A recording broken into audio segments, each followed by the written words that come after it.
You've done the hard work. You've broken those chains. You've made progress. Maybe you paid off debt.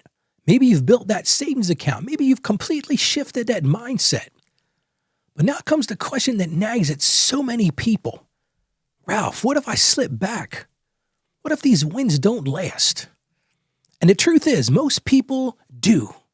Studies show that 73% of people who reach a financial milestone slip back into old habits within 2 years.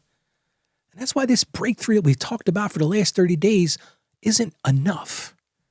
But I've got great news for you today. God doesn't want you to experience a moment of victory. He doesn't want this to just be some flash in the pan, this quick win. He wants you to build a lifestyle of peace.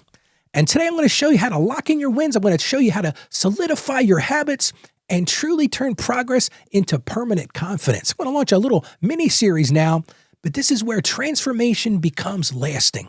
So make sure you join me today. Hello there. Welcome back to Financially Confident Christian. I'm Ralph. I'm so glad that you chose to join me. Today I want to start this new series. I'm calling it Your Financial Momentum, just 4 days long. The goal here for the next 4 days is to take those wins that you've had, those 30 days that you just got through, whatever that looks like for you, whatever those wins are, and I want to make them last. So today's question is this: how can I lock in my financial wins?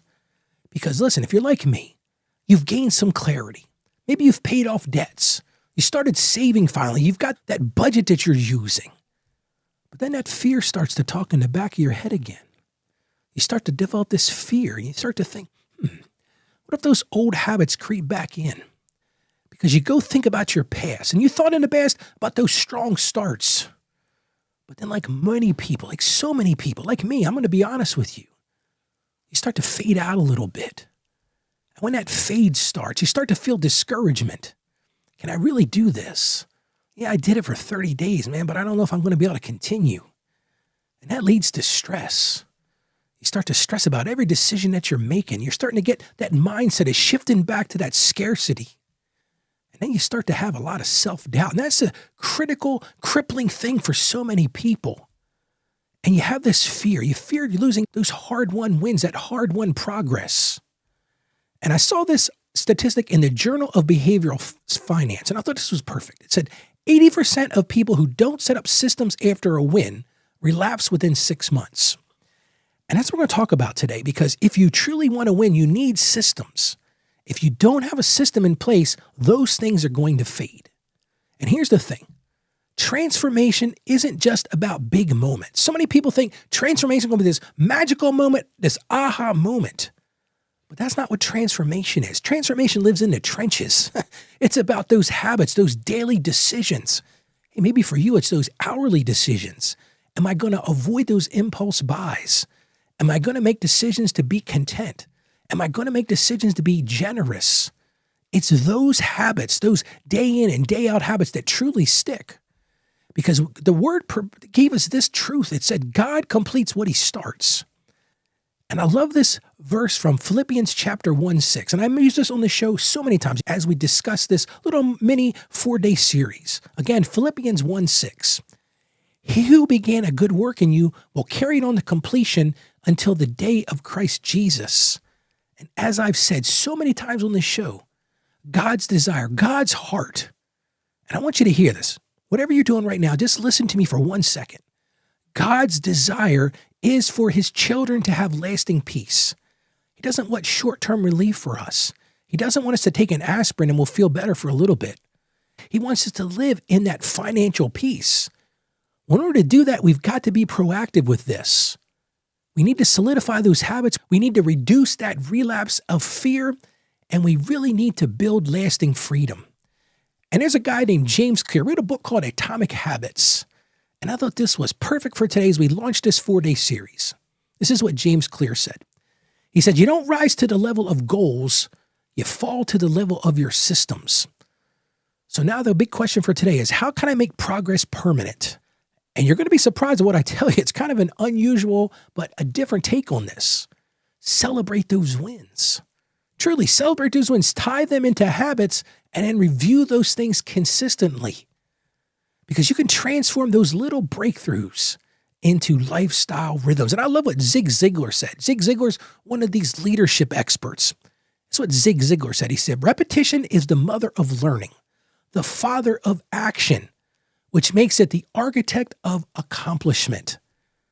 I want to read that one more time because it is so striking to exactly what we're talking about. Again, Zig Ziglar. Repetition is the mother of learning, the father of action, which makes it the architect of accomplishment.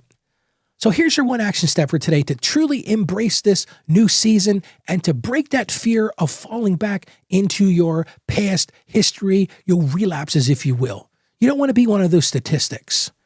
Identify those wins right now. Today, write down one or two specific wins, whatever those things look like for you, whether you paid off your debts. Maybe you hit that savings milestone. Hey, maybe for you, you never had an emergency fund. And you're like, Ralph, now I've got an emergency fund. I don't have to go to that credit card anymore. Think about the habits that you built. Think about that mindset shift that you've gone through. You don't look at it as a finish line anymore. You look at it as a perseverance. You look at it as a journey. And then once you write those wins down, right next to it, think about what habits made that possible. See, a lot of people don't make the connection. They don't connect the dots, if you will. When I was a kid, I used to love those connect the words things in school. But ask yourself that. What habit made this possible? Was it that budget check-in? Was it finally measuring where your money's going? Was it tracking those income and expenses? Was it automated that savings account? Did that help you build that savings because it just was gone when you got your paycheck? Was it that pause before your purchases rule? But think about these things. Schedule those things. What are those wins and what are those habits? Make this a calendar reminder, a non-negotiable thing that you sit down frequently and tie those wins into habits. And then I'm going to encourage you to do one more thing today, and that is work with your accountability partner. We've talked about this on this show so many times, whether it be a spouse, a friend, or a mentor, whatever those things are, because that will strengthen you. Verbalize, because when you verbalize, it strengthens the commitment to what you've committed to doing. And celebrate together. Celebrate the joy. Celebrate that momentum. Because when you live in these wins, when you really embrace those, when you understand the habits that are changing and you work with your accountability partner, whoever brings you strength, it's going to battle that fear of losing progress. So many of us battle that. You're not alone in that. Trust me, I do this for a living, and I battle that almost every day. And when you do these things, it's going to strengthen that discipline and it's going to strengthen that feeling of peace. And it's going to turn those breakthroughs, those little mini breakthroughs, them little things that don't seem like much, it builds them into a lifestyle routine. And that's what we're really aiming for here is changing the lifestyle. My doctor said to me not too long ago, he said, Ralph, stop thinking about it as a diet and start thinking about it as a lifestyle. Well, that applies to our finances as well. Start to think of your finances as a lifestyle decision. What are those habits? What are those wins? And how do you keep that progress going? It's all about prayer. It's all about being in stewardship and being in communion with the Lord. Well, let's start that right now by praying together. Father God, thank you for the incredible progress you've given us in these past weeks. And we confess sometimes that we fear our wins won't last, or we feel like we're going to slide right back into those bad habits that we did, those old patterns. And Lord, we just ask that you would help to lock in our progress. Just lock it in for us, Lord. Show us the habits that we need to sustain this peace. Surround us with accountability and encouragement, Lord. And may every financial win be a testimony to your faithfulness.